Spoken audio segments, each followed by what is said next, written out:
নমস্কার। আমি যাত্রা শুরু করলাম গাইবান্ধা জেলা থেকে। গাইবান্ধা জেলা থেকে যাত্রা শুরু করে পলাশবাড়িতে আসলাম। পলাশবাড়ি থেকে কমরপুরে থেকে 10 টাকা অটো যোগে আমি নয়াপাড়ায় উপস্থিত হলাম। বর্তমান আমি আছি নয়াপাড়া বৃন্দাবনপাড়া।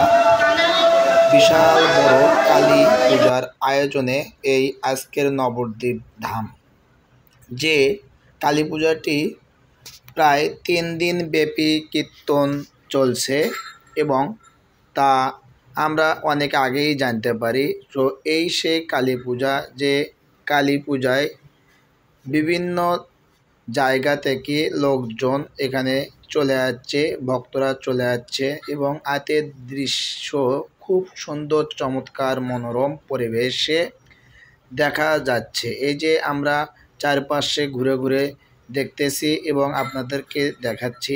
সেই সাথে একটি কথা বলে রাখি, যারা এখনও চ্যানেলটি সাবস্ক্রাইব করেন নাই, দয়া করে আপনি সাবস্ক্রাইব করুন এবং আপনি এই ভিডিওতে একটি লাইক দিবেন, তাহলে আমাদের স্পিড অনুপ্রেরিত হবে। আমরা এখন আস্তে আস্তে সামনের দিকে এগিয়ে যাচ্ছি, যা আপনারা দেখতেছেন।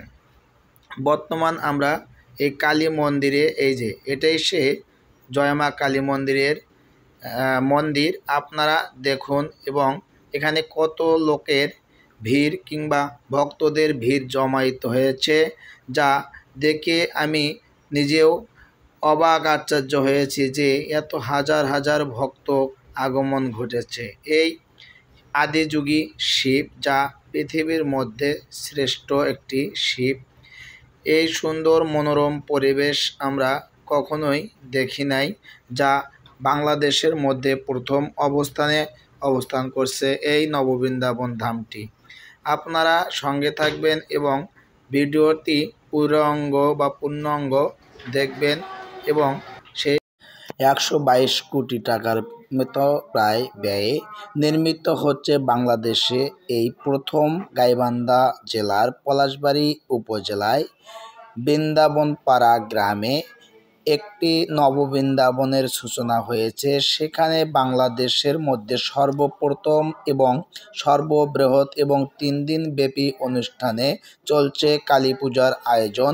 আপনারা সঙ্গেই থাকুন এবং পুরো ভিডিওটা দেখবেন এবং নতুন হয়ে থাকলে চ্যানেলটি অবশ্যই দয়া করে সাবস্ক্রাইব করবেন এবং সঙ্গে থাকার জন্য লাইক কমেন্ট করে আপনারা অবশ্যই সঙ্গে থাকবেন।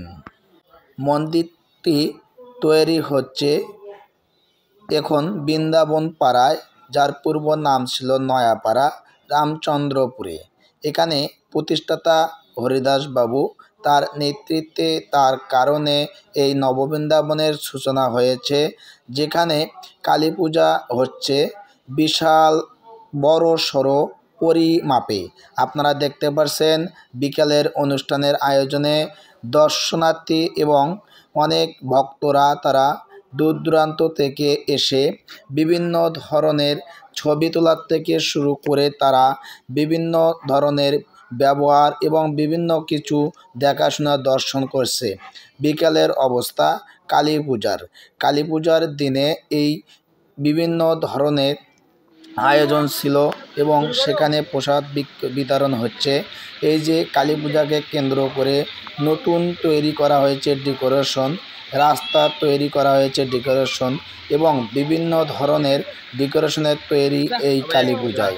এই কালী পূজায় থাকছে 3 দিন ব্যাপী বিভিন্ন ধরনের গান, কীর্তন, শ্যামা সঙ্গীত সহকারে বিভিন্ন ধরনের অনুষ্ঠান। এখানে দূর দূরান্ত থেকে অনেক কীর্তনীয়রা এসে তারা সে বিভিন্ন ধরনের শ্যামা সঙ্গীত সহ কীর্তন পরিবেশন করছেন এবং যে সকল ভক্তরা এখানে আসছেন তারা সবাই কোনো না কোনোভাবেই সুন্দর মনোরম পরিবেশের মাধ্যমে বিভিন্ন ধরনের ভালো লাগার মুহূর্তগুলো উপভোগ করতেছেন। তাই দূর দূরান্ত থেকে অনেক ভক্তরা এখন বাংলাদেশের এই প্রথম বড় কালী পূজায় অংশগ্রহণ করেছেন।